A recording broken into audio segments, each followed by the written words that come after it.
Program number 35. The administrator acts as the CEO of the building. As the CEO, the administrator should exercise creativity and vision and efficiency and effectiveness. The administrator should work with, or team with, his team below him and his corporate team above him to try to create a shared vision for a better facility. And that's a lot of times an agreement, and it's a fight, it's a struggle, and you have one way of seeing things, and maybe the CEO of the corporate company doesn't. But you have to find the middle ground. Maybe you see the nurses one way, and the corporate nurses see another. But when you find those middle grounds and your vision is clear about what has to happen, the building can go places. It can't go anywhere if there's no agreement. So we have to find our agreement places and move on and team with the people below us and above us. And we have to get buy-in to these shared visions. We have to understand and complete upper level objectives while holding together the building on a day-to-day. You have to team with your directors and line staff to create more person-centered care, foster compassion. We're fostering, a building that has a culture of compassion, a passion for compassion. We're growing the people under us constantly, personally and professionally.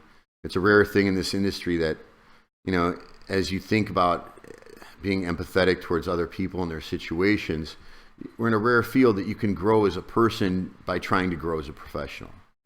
So, as you grow, you learn more about people and you take on other perspectives. And before you know it, every 3 years, you should not be recognizable to yourself. And that should be your goal for your staff.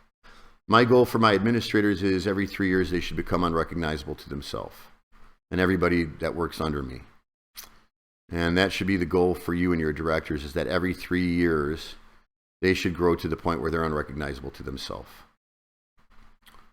Not doing that for somebody, they should find a boss who is, because life is short and we spend a lot of hours at work, and you should grow, and you should feel like you're growing, and you should feel like somebody's investing in you and understands you. And that's the same way we want your directors to feel that work under you.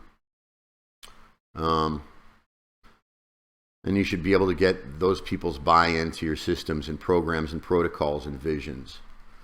And you should referee those systems and not people directly. I think a lot of times we get caught up on this person's not doing X, Y, or Z, instead of why is this system not working.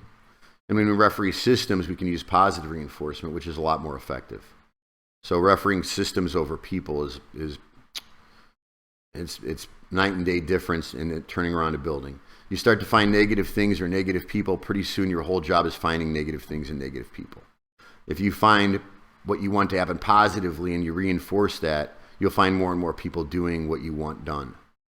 And I think, focusing on refereeing programs or systems over people is the way to go. It's the way to get a building in a positive spiral. It's, if you start focusing on the negative all the time, you're going to be beating yourself over the head with negative things, and before you know it, you're not a person that you want to even be around. So refereeing those systems and finding a way to lead to positive reinforcement is another big part of being the CEO of your building.